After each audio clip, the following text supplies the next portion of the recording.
Salam, hər vaxtınız xeyir əziz şagirdlər. Hər birinizi xoş gördük. Bildiyiniz kimi 9-cu sinif imtahanına 2 gün qalıb və istədim ki, 9-lara söz vermişdim. Dəstək videosu çəkməli idik və bu video o videodur.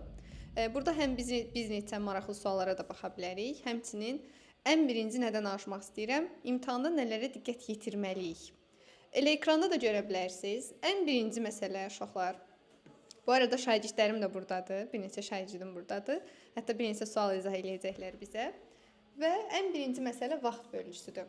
Yəni mənə görə şagirdlərim də təsdiqləyər, ən birinci məsələ vaxt bölgüsüdür. Niyə?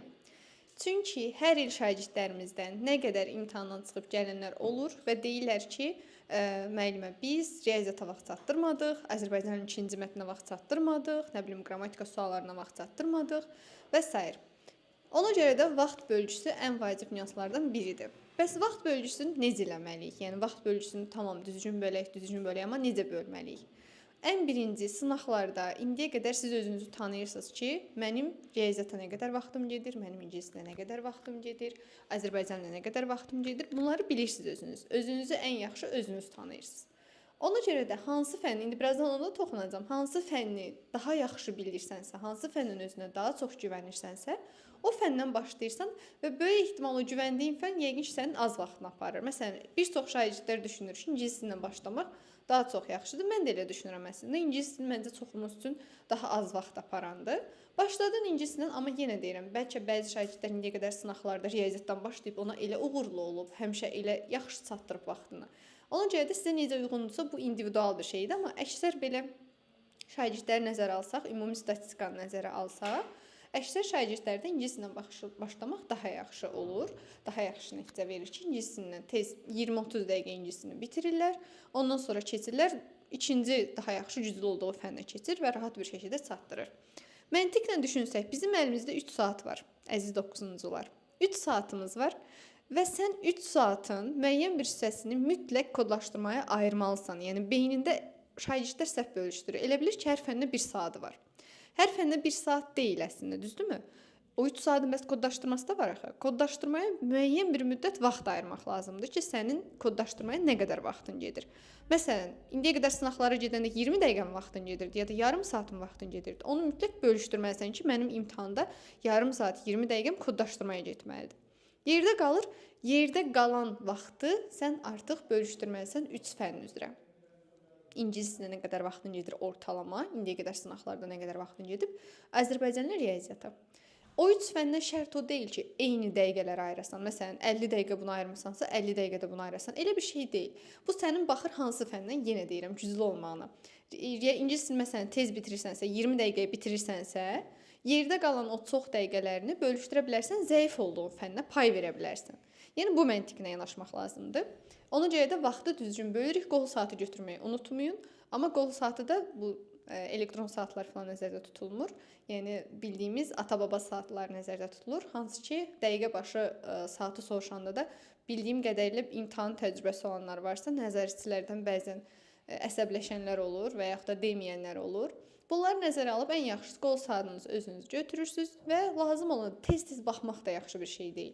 Lazım olanda vaxtda baxmaq da lazımdır, amma baxmaq lazımdır ki, yəni sən nə qədər vaxtın qalıbdır, işini düzgün planlayasan, düzgün yanaşasan. Yəni bu da ağlınızda olsun mütləq. Deməli bir vaxt bölgüsü. İkinci, sualları diqqətli oxumaq. Baxın, işlənmişdir, işlənməmişdir və yaxud da işlənməmişdir soruşur, sən işlənmişdir oxudun. Sualı diqqətli oxumaq. Biz şagirdlərin, məsələn, özümü şagirdlərin yerinə qoyuram. Əksər şagirdlərim də bunu təsdiqləyər ki, bəzən biz sualı oxuyanda avtomatik cavaba fokuslanırıq. Bu dəqiqə cavabı tapacağıq, yəni cavabı tapırıq. Amma yanlış məntiq. Birinci sualı oxuyub başa düşməlisən. Bizdə dəfə oxu başa düş. Sualda səndən nə istəyir? Altına xətt çəkirsən səliqə ilə.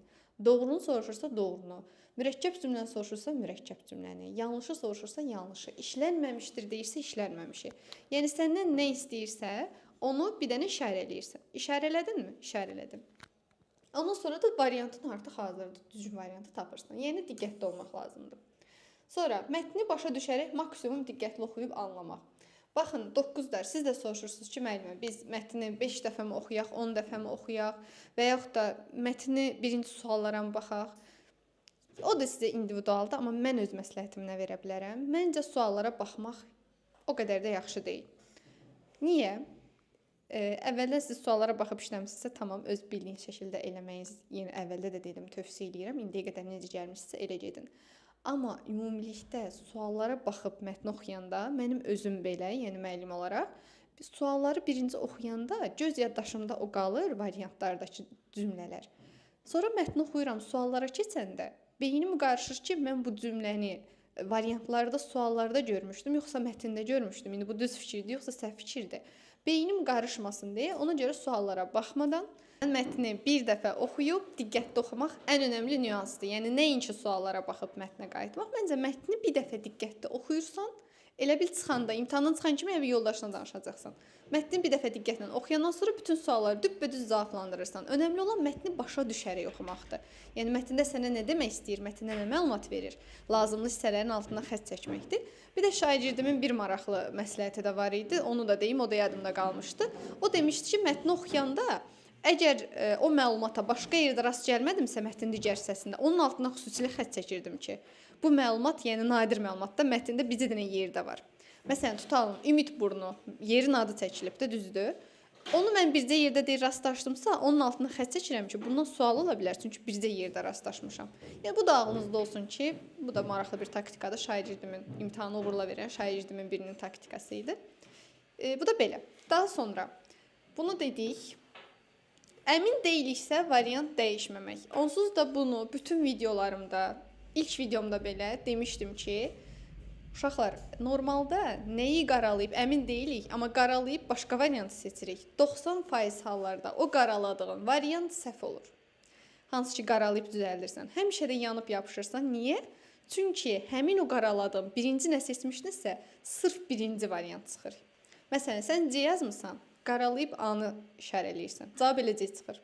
Ona görə də əmin deyilsinizsə, %100 əmin deyilsinizsə, variant dəyişməyin, çünki səhv çıxır. Bu da beləcəkdir. Daha sonra, yaxşı bildiyimiz fəndən başlamaq. Əslində buna bayaq toxunduq. Yəni, hansı fəndən daha çox güvəniriksə, məsələn, çox uşaqlar ingilis dilinə güvənir, az vaxt sərf eləyir. Hansı fəndən daha çox güvəniriksə, o fəndən başlayırıq. Aydındırmı? Bəli. Daha sonra kodlaşdırmaya əvvəldən nə qədər vaxtın getdiyini nəzərə almaq. Bəli, bunu da bayaq vuruladım əslində. Yəni, sən bilirsən də təxmini sənin indiyə qədər sınaqlarına nə qədər vaxtın gedirdi. Elə şagird var 20 dəqiqəyə bitirir kodlaşdırmanı, elə şagird var 10 dəqiqəyə, elə şagird var yarım saata. Sən onu nəzərə al, bir dənə beynindən çıx həmin dəqiqəni. Ondan sonra digər fənlərə bölüşdür.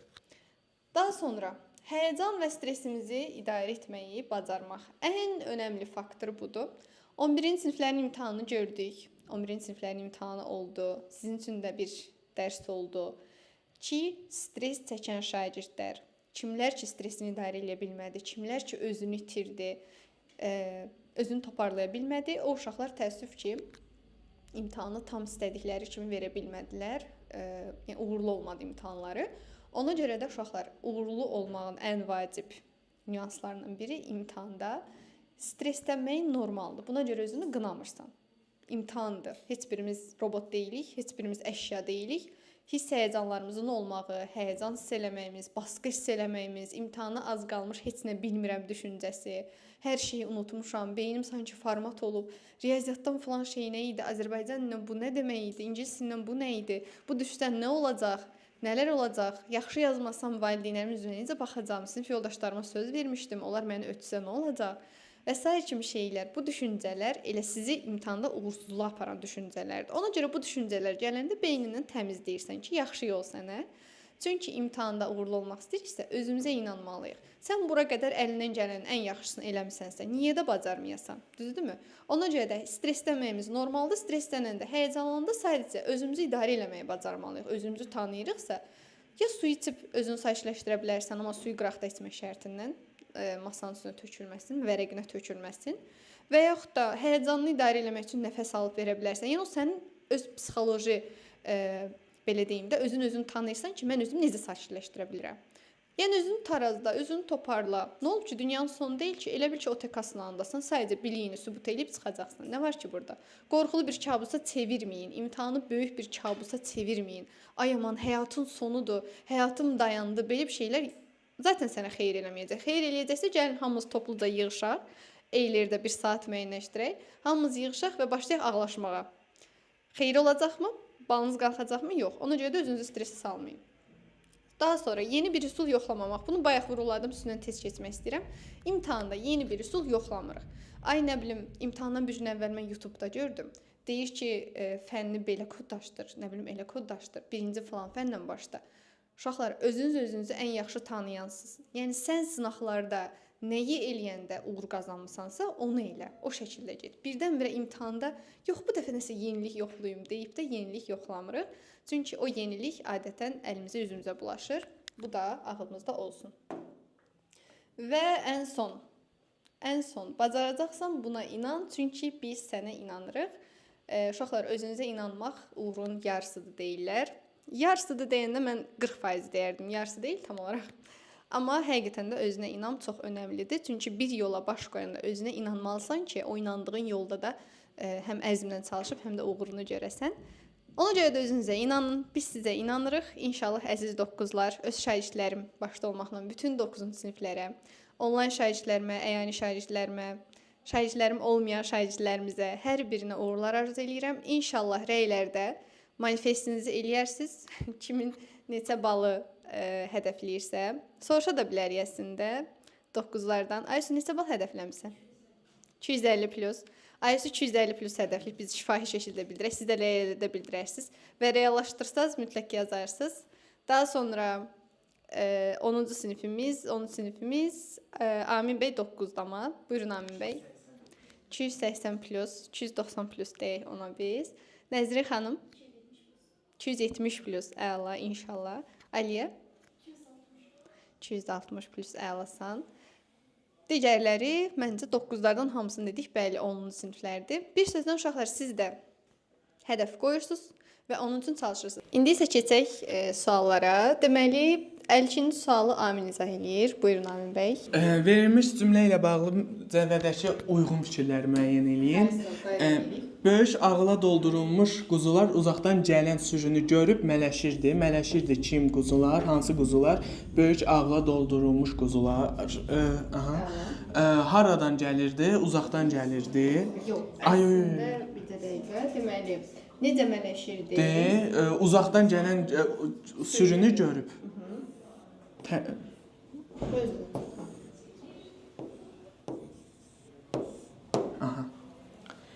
Deyir, doğrudur. Həm indiki zaman, həm də keçmiş zaman məzmunlu feili sifət işlənmişdir. Baxaq, doldurulmuş, mışmış, orada keçmiş zaman məzmunlu. Məzmunlu feil sifətdir, doğrudur. Sonra deyir, indiki zaman mələşirdi. Yoxdur axı. Gələn. İndiki idi. Hə. Onda doğrudur deyir, biri götürürük. Feili sifətlərdən biri məlum, digəri isə məhsul növdədir. Baxaq, doldurulmuş, biri də deyir, məhsul növdədir. Baxaq, gələn. Bunun şəkilçisi yoxdur. Məlum növdədir. Dolmaq, doldurmaq, doldurulmaq, doldurulmuş. Burada al-əl, yox, ıl-il var. Kimsə tərəfindən doldurulur. Bu da məhsul növdədir. Bu da məlum. Bizdən də deyir, götürürük. Təsviflənməyən feillərin hamısı quruluşda sadədir. Bu sadə deyil, onu silirik. Yanlışdır. Təsviflənməyən feillərdən heç biri tərkib əmələ gətirməmişdir. Amma burada feili sifət tərkibi var. Bizdən yanlış deyir, yanlış da altında düz yazılıb deyəni götürürük. Feili bağlama əsas feildəki hərəkətin səbəbini bildirir. Feili bağlama görüb, səbəbini bildirmir axı. Nə səbəbi mələşirdi? Əsas səbəb bildirir. Nə səbəbi mələşirdi? Uzaqdan gələn sürünü görüb. Səbəb zərfli idi, səbəb bildirir. Düz fikirdir, amma səbəb... Səhvin altında yazıb götürmürük. 1, 2, 4, C variant. Sağ ol, doğrudur. Bir sualı mən izah edeyim. Aha. Deməli, daha sonra elə bu da qəşəng, amma o tipdədir deyəsən. Aha, fərqli suala da oxşuyur. Baxaq. Deməli, burada deyir ki, cədvəldəki doğru fikirlər Amin də qəşəng dairə elədi. Baxın, dairələyirik, doğru fikir soruşur. Mən onu o qədər sevirdim ki, saatlarla qoruqda dayanıb otlamasına tamaşa edirdim. Mən onunla yaxlaşmağa çətinlik çəkirdimsə də, dinməyib ardınca qaçırdım. Yaxşı, bizə deyir ki, cümlələrdəki məsələlərə aid doğru fikirdir. Bizdən doğrunu soruşur, düzdürmü uşaqlar? Baxın hamınız. Deməli, doğrunu soruşur. Deyir, hər şey cümlədə ismin yönlük halında olan məsdər işlənib. Məsdərimizi tapaq. Məsdər hansıdır? Birinci cümlədə. Məsəl var. Otlaması, ay sağ olun, bəli, otlaması. Demişdik, magmək də ola bilər, maməd ola bilər. Otlamağı, otlaması. Deməli, məsdərimiz var. Bəs yönlük haldadırmı? Bəli, otlamasına yönlük haldadır. Bu düzdür, bəs o bir cümlədə. Mən onunla ayaqlaşmağa. Bəli, bu doğrudur. Bu doğrudur götürdük. Bizdən doğru fikir soruşur. Cümlələrdəki məsdərlər mənsubə şəkilçi qəbul edib. Onun otlaması mənsubiyyətdir, amma ayaqlaşmağa yox, ortaq deyil. Daha sonra cümlələrdəki feili bağlamalara aid doğru fikirlərdir. Feili bağlamamız, deməli, saatlarla qoruqda dayanıb tamaşa edirdim. Necə, nə tərzdə? Saatlarla qoruqda dayanıb, mən onunla ayaqlaşmağa çətinlik çəkirdimsə də, dinməyib ardınca qaçırdım. Necə, nə tərzdə? Dinməyib. Aha, deyir ki, həm birinci, həm də ikinci cümlədəki feil bağlamalar tərz məzmunu yaratmışdır. Nəyi seçmişdik, yadda saxlayaq? Yox, bir seçmişdik deyəsəm. Deməli, həm birinci, həm ikinci tərz mi yaradıb? Baxaq. Necə nə tərzdə tamaşa edirdim? Dayanıb tamaşa edirdim. Necə nə tərzdə tamaşa edirdim? Dinməyib. Bəli, bu doğrudur. Doğru olduğu üçün götürürük. Hər iki cümlədəki feil bağlamalar tərkib əmələ gətirmişdir. Axı bu tərkib əmələ gətirməyib. Aysel, yanlışdır. Ona görə də cavabımız 1-3-dür və B variantıdır. Əla. Sonra başqa belə cədvəl tipi suallara baxaq. Buna da baxaq. Burada ortaq cəhətdə soruşur. Deməli, özü qarışıq sualdır. Deməli, bizdən uyğun fikirlər soruşur. Dairələyirik ki, uyğunu. Deyir, səhərin ala toranlığında qoruqlarda otlayan qoyun sürüləri və çobanların qaladıqları ocaqların alovu görünürdü. Alxan dayı pambığın və yaz əkinlərinin yaxşı bitməsindən kənddə tikilən elektrik stansiyasından danışdı. Bir də qoyun quzu ilə ayaqlaşmaq üçün maşını əl vermirdi, çünki qoyunları yaylağa otara aparırdılar. Yarısı orada, yarısı burada olan cümlədir. Deyir ki, yalnız birinə aid fikirdir. Tərz məzmunu bildirən feili bağlama işlənmişdir. Gəlin sizə görək, tərz məzmunu bildirən feili bağlama var. Yalnız birinə aid olsun. Məsələn, birinci cümlədə varmı tərz bildirən feil bağlama? Birinci cümlədə heç feil bağlama var ki, bu feil sifət yoxdur. Alxan dayı pambığın və yaz əkinlərinin yaxşı bitməsindən kənddə tikilən elektrik stansiyasından danışdı. Varmı burada? Burada məsdər var, bitməsi. Yoxdur. Bəli, feil sifət də var. Amma feil bağlamamız yoxdur. Qoyun quzu ilə ayaqlaşmaq üçün maşın əl vermirdi, çünki qoyunları yaylağa otar-otar apardılar. Bəli, feili bağlamadır. Otar-otara. Deməli, yalnız birinə aiddir. Biri götürək, yadımızda qalsın. Keçmiş zaman məzmunlu feil sifət var. Birincidə indiki zaman məzmunlu feil sifətdir. An-ən. İkincidə feil sifət indiki zaman məzmunlu. Ay, sağ ol, doğrudur. Qoyun qızı ilə ayaqlaşmaq üçün maşın əl vermir, çünki qoyunları yaylağa otara-otara aparırdılar. Burada heç feil sifət yoxdur. Bəli, ay sağ ol sonra bu heç birinə aid deyil. Ona görə bunu çıxırıq. Hər iki biri götürdük. Cümlələrdən yalnız ikisinə aid fikirdir. İndiki zaman məzmunlu feil sifət var. Bəli, burada feil sifət yox idi. Amma bunun ikisində an-ən, bir də bu an-ən, iki dənə idi. Bu doğrudur. İkisinə aid fikirdir. 1-3. Bir çalğımızda tutaq. Mənsubiyyət və hal şəkilçisi qəbul etmiş məsdər var. Məsələrin biri bu. Mənsubiyyət qəbul edibmi? Baxaq görək. Birincidə heç məsdər varmı ki? Bir burada yoxdur. var. İkincidə var bitməsi və bitməsindən. Mənsubiyyət və hal qəbul edib. Bəs burada? Amma burada yox. Deməli, yalnız birinə aid fikirdir. Bu da yanlış yerdədir. Hələ ki, 1-3-ü götürmüşük. Cümlələrin heç birinə aid olmayan fikirdir. Məhsul növdə olan feili sifət var. Feili sifətə baxsaq, burada heç feil sifət yoxdur. Burada tikilən kimsə tərəfindən məhsul, amma burada yoxdur. Demək, yalnız birinə aiddir. Amma bu heç birinə səhvdir. Hələ ki, 1-3-ü götürmüşük. Variantlardan düz gələn əslində nəsə gözdən qaçıb yəqin baxarıq indi. Qayıdış düz deyil ki. Qoy görək, bizə də yəqin nəsə gözdən qaçıb. Qayıdış növdə olan təsriflənməyən feil işlənmişdir. Qayıdış növdə olan təsriflənməyən feil. Deməli, ayaqlaşmaq yox, sonra otar-otara yox, daha sonra bitməsi qayıdış növü deyil, tikilən qayıdış növü deyil. Daha sonra görünürdü. Amma bir dəqiqə, təsriflənən, təsriflənməyən. Təsriflənməyən deyir. Bu təsriflənəndir. Təsriflənməyən, otlayan yoxdur. Heç birinə aid deyil. Deməli 1, 3, 6. 2 də düzdür orada. Bir dəqiqə, hara getdi bu? Hə, 1, 3, 6. 1, 3, 6 olan variantımız buradadır. 2-də nəsə diqqətdən qaçıb. Keçmiş zaman məzmunlu feil sifət var. Yalnız birinə aiddir. Baxaq görək. Deməli, səhərin ala toranlığında qoruqlarda otlayan qoyun sürüləri və çobanların qaladıqları. Biz bunu görmədik, şairləmədik. Dık polis mənsubiyyətdir, bəli. Deməli, onu nəzərə alsaq, o bir variantlara da təsiri varmı?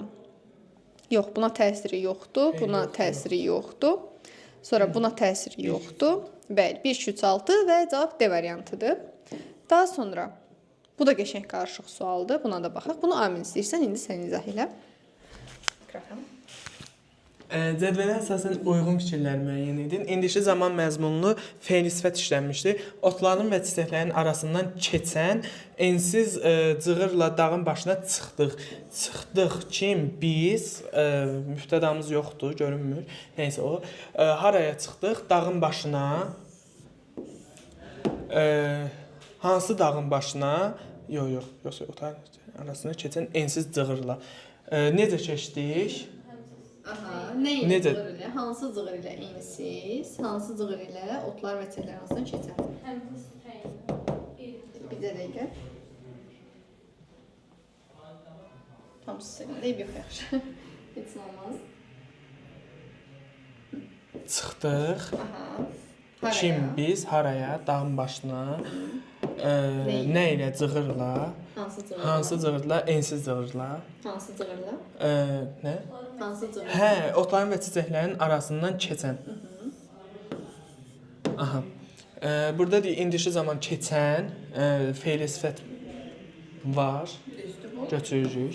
2-də deyir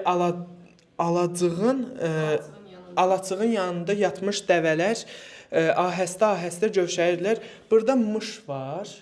Ona görə silirik, çıxırıq birbaşa ilə. Keçmiş zaman məzmun. Bəli. Qoyunları tapa bilmədiyimiz üçün onun keyfi yox idi. Burada da dık üstəgəl mənsubiyyət keçmiş zamandır deyənə. Keçmiş zaman məzmun. Bəli, ona görə çıxırıq.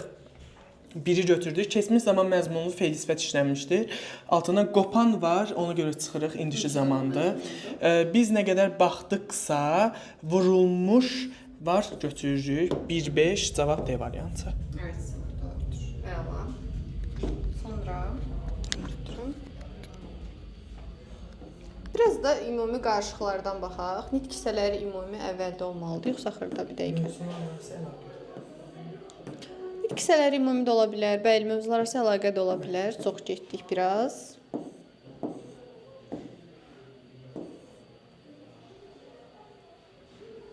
Gənclər, birini də buraxılmış duruş şəirlərini, elə bilə qabağımıza çıxdı, bundan da baxaq. Deməli, nümunədə buraxılmış duruş şəirlərini müəyyənləşdirin. Bu halda Səməndər içəri girdi.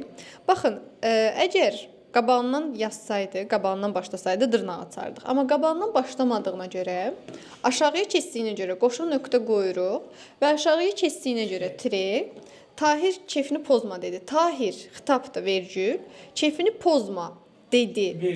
Ay sağ ol, vergül tire, çünki müəllifin sözüdür. Belə şey çox olur. Ay sağ ol, düzdür. Vergül tire, vergül tire. Deməli, dedi, araya girən müəllifin sözüdür deyə sağında da, solunda da vergül tire olacaq. İndi variant seçsək, deməli, qoşa nöqtə 3 tire, 3 vergül.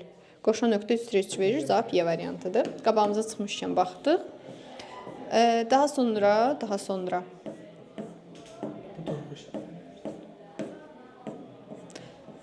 Mövzular arası əlaqə əslən bundan əvvəl idimi? Beynimiz yandı. Sintaktik təhlilə də gəlmişkən baxaq. Deməli, bir neçə suala baxaq buradan. Onun Azərin gələcək talih haqqında dediyi sözləri dinləmək necə də xoş idi. Mütləq birinci xəbər tapırıq. Necə idi, xoş idi? Nə? Nə xoş idi? Onun Azərin gələcək talihi haqqında dediyi sözləri dinləmək. Məstər komandasıdır. Hamısı bir yerdə məstər tərkibidir. Bəli, necə də xoş idi bu ədatdır, buna işimiz yoxdur. Deməli, mübtəda xəbər sxemi və cavab A variantıdır. Mən başımı azca yana çevirərək sobaya odun qoyan Gülnisə xalaya baxdım. Səliqə ilə birinci xəbərini tapırsan. Nə etdim? Baxdım. Sonra kim baxıb? Baxan kimdir? Mən, subyektimiz mən. Mən kimə baxdım? Gülnisə xalaya. Hansı Gülnisə xalaya? Başımıza azca yana. Sobaya odun. Biraz ay sağ ol. Sobaya odun qoyan Gülnisə xala. Necə nə tərzdə? Başımı azca yana çevirərək. Ay sağ ol. Bu da tərz hərəkət zərfliyi. Və salam. Bir neçə suala baxaq elə buradan. İmamverdi ömrünün çoxunu kənddə, istəyirsən sonra gəl sən də təhlil elə. Gəl. Bu səndə. Buyurunuz. Deyir ki, İmamverdi ömrünün çoxunu kənddə keçirdiyinə görə şəhər həyatına adət etməmişdi. Adət etməmişdi xəbər. Kim İmamverdi? Nə səbəbə ömrünün çoxunu şəhərdə keçirdiyinə görə zəfli. Nəyə şəhər həyatına ikinci növ təyini bölüşməz. Əla, bəli. Sxemdəki Qoşmada qoşulduğu sözü. Bəli. Əla, afərin. Sxem onda hansı olur? sxem D variantı. D variantı baxaq. Bəli. Bəli, D variantı. Birində yazım. Əla, birində olar. İstəyirsən amma az da o tərəfdə dur ki, tam görünsün şəkillərdə. 161-62 istəyirsən səndə olsun. Qədim kitablardan onun görkəmli alim olduğunu öyrənmişəm. Nə etmişəm? Öyrənmişəm. Kim mən mübtəda buraxılıb. Nədən öyrənmişəm? Qədim kitablardan, daha doğrusu kitablardan. Hansı kitablardan? Qədim kitablardan. Nəyi öyrənmişəm? Alim olduğunu, bir dəqiqə. Onu görmədim. Bir dəqiqə alim olduğunu, nəyi tamamlıq. Yəni 2 dənə tamamlıq. Ay sağ ol. Bunlar ayrı-ayrı tamam. Bəli. Tamam. C variantı. Ay sağ ol. 162 idi bir də. Hüseyn Cavidin zamanının bulanıq dağlarından mərd üzü ağ keçərək Hüseyn Cavid zamanın bulanıq dağlarından mərd üzü ağ keçərək yaşayıb yaratdı. Nə etdi? Yaşayıb yaratdı. Kim? Hüseyn Cavid. Necə yaratdı? Zamanın bulanıq dağlarından mərd üzü ağ keçərək hamısı bütövlükdə zəfli olacaq. Çünki zamanın 3-cü növ təyini söz birləşməsinə qoşub. Zamanın bulanıq dağlarından mərd üzü ağ keçərək. Afərin. Yəni feili bağlamalarda çox Bəli. zaman tərkib. Bəli, doğrudur. Afərin. Əla. Qatarın sürətini azaldıb stansiyaya çatması onun şəhəri görmək marağını artırdı. Nə etdi? Marağını bir dəqiqə artırdı. Nə qatarın sürətini azaldıb stansiyaya çatması. Çünki burada azaldıb görüb çaşa bilərik, zəiflik götürə bilərik, amma qatarın çatması, 3-cü növ təyini söz birləşməsi deyil mübtəda. Nəyi artırdı? Onun şəhəri görmək marağını. Tamamlıq. Super. Məsələn, 49 qəşəng sualdır. İsmi xəbərli müəyyən şəxsli cümləni müəyyən edin. Burada 2 şey soruşur. İsmi xəbərli olsun və müəyyən şəxsli olsun. Nə idi? Səhərin açılan vaxtı idi.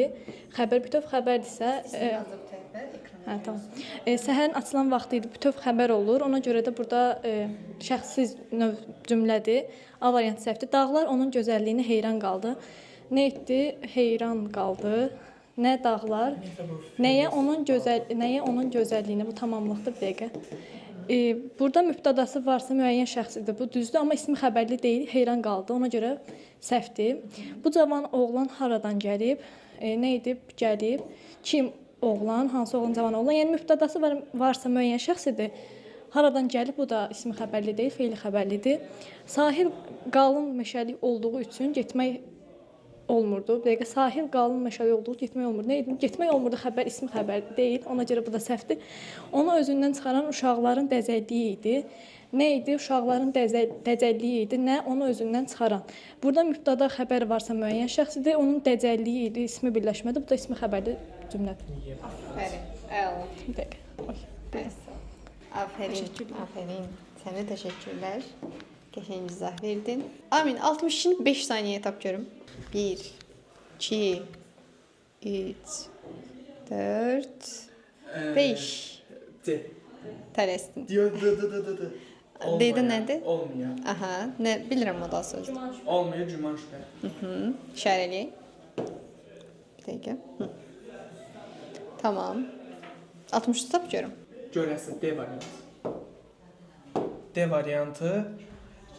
Görəsən var mı? O da cüman şübhədir. Sual cümləsi olduğuna görə D variantı. Sən sual cümləsi istəyirəm də, sual doğrudur, modal söz və sual olsun. Sualdır və modal sözdür. Əla, doğrudur. 64 də qəşəng sualdır. Yalnız baş üzvlərdən ibarət, yəni mübtəda xəbər olsun. Xitab işlənmiş cümləni müəyyən edin. Vaqif, ey sərvərim, ey ticar. Burada tacirlərin burada nəsə var ki, Burada hamısı xitabdır. Bu da. orada hedindən mübtəda var nə şey? O anı çıxırıq. Təbiət üzləşir qəmlə, kədərlə. Burada xitab yoxdur. Üzləşir nə? Burada inversiya olunub. Nə üzləşir təbiət? Nə ilə üzləşir? Buradan 2 xətt çəkəm ha. Qəmlə, kədərlə B çıxdı. Bir şey soruşum. Buyurun. Qəmlə, kədərlə. Burada lə nədir? Hansı cümləsi hissəsidir? Qoşma. Niyə? Bəs və ilə əvəz eləmək olmaz? Nə ilə kim sualına cavab verə bilirik axı. Həm də ki və olursa vergül olmamalı idi orada. Əvəzləyə biliriksə. Əsl doğrudur. Çünki bağlayıcıda vergül olmur. Və ilə və vergül olmur. Burada vergül olmazdı əgər ilə bağlayıcı olsaydı, demək qoşmadı. Beni çıxdıq. Buyruq sizinkidir. Adil hökmdar sizinkidir. Nə? Buyruq. Adil hökmdar da xəbər. Xitab. Cavab C variantıdır. Uyusun dağların maralı göy-göl. Uyusun nə? Göy. Bir də son olaraq. Son günlərinizi necə dəyərləndirmək lazımdır? Deməyin ki, mən bu bir neçə gündə nə isə dəyişə bilərəm. Dəyişə bilərsən. Yolda belə nə isə təkrarlayıb bir sualını belə artıra bilərsən. Ona görə də bu 2 gündə nə etməlisiniz? Bəlkə də bu video paylaşılanda bir gün qalmış olacaq. Amma nə edə bilərsiniz? Deməli, qeyd dəftərlərinizi hər üç fəndən, qızıl qeydlərinizi Azərbaycandan, ingiliscədən, riyaziyyatdan qəşəng təkrarlamaq, günün birinci hissəsi səhər-səhər qalxıb, qəşəng hər üç fənnin qeydlərini təkrarlamaq, tam mənimsəmək. Təkrarladınsa, hər üç fənnə 2 saat vaxt qoyub, hər gün. Yenə deyirəm, indi bu video yayımlananda bəlkə də bir gün qalmış olacaq. Amma hər gün bir dənə, o bir 9-lara da aid edə bilərik də, yəni 2-ci, 3-cü zonalara da aid edə bilərik ki, hər gün bir dənə sınaq işləmək. 3 fən bir yerdə 2 saat qoyursan. Budilnik qoyursan və 2 saat vaxt qoyub 3 sınağı, 3 fənni bir yerdə işləyirsən. Sonra da keyfiyyətli şəkildə onu yoxlayırsan, izahına, təhlilinə, analizinə baxırsan, özün üçün qeydlər götürürsən və bu elədiyin, hər gün elədiyin bu şey əmin ol ki, sənin balını ən az 30 bal qaldıracağına belə əminliklə deyə bilərəm. Ona görə də son günə qədər çalışmağa davam. Özünüzə inanın, hər birinizə uğurlar arzu edirəm. Xoş xəbərlərinizi gözləyirik uşaqlar. Növbəti videolarda görüşərik.